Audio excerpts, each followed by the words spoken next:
तर्जमान जैन साकी का कहना है कि खित्ते वसी अमन और इस्तेकाम सबके मफाद में है। उम्मीद है दोनों ममालिक पेशरफ्त को आगे बढ़ाएंगे। अक़वाम मुत्तहिदा के सेक्रेटरी जनरल ने भी पाक भारत मुज़ाकरात को मिस्बत पेशरफ्त करार दिया। कहा, दो तरफ़ा राब्ता से खित्ते में अमन की उम्मीद पैदा हो गई।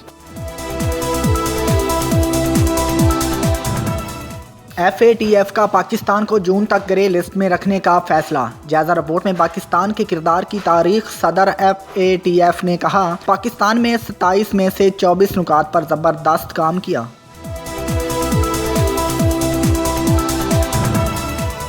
कौम के लिए खुशखबरी है। FATF खुद कह रहा है कि हमने 90% का काम मुकम्मल कर लिया, जून तक बाकी काम भी कर लेंगे। वफाकी वजीर हमाद अजहर की न्यूज़ कॉन्फ्रेंस। भारत के अपने मसाइल की दुनिया के सामने आ रहे हैं। 13 ममालिक ने पाकिस्तान के इक़दाम को सराहा। जून तक बाकी 3 पॉइंट्स पर भी अमल दरामद हो जाएगा। वज़ीर ख़ारजा शाह महमूद कुरैशी का बयान। मज़ीद बोले, मामलात बिगाड़ भारत की जानिब से पैदा किया जाता रहा।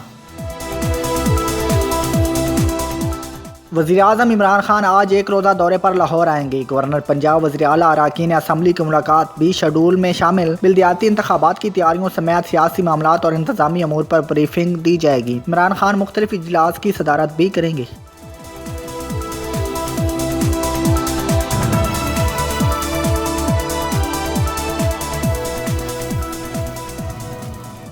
सेनेट इंतखाबात पंजाब के बाद सिंध के मुतवक्का नतैज भी सामने आ गए। अपोजिशन इत्तेहाद में 6 नशिस्तों पर उम्मीदवार ही खड़े नहीं किए गए। 6 सीटों पर पीपल्स पार्टी की जीत पक्की। बाकी 5 नशिस्तों पर सख्त मुकाबला होगा।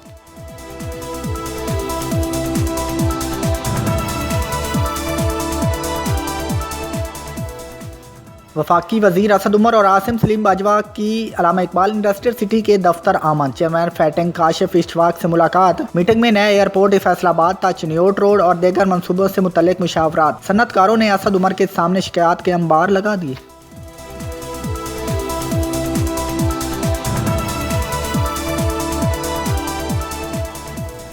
मुल्क में बारिश और बर्फबारी का नया सिलसिला जाती। सर्दी थम गई। सवात, कालाम, मालम, जप्पा, क्वेटा समेत खैबर पख्तूनख्वा और बलोचिस्तान में बारिश। पहाड़ों पर बर्फबारी से सफ़ेद चादर बिछ गई। वादी नीलम में भी बर्फबारी के सैर अंगेज नज़ारे। लाहौर समेत पंजाब में भी आइंदा 2 रोज़ तक बारिश बरसने का इम्कान।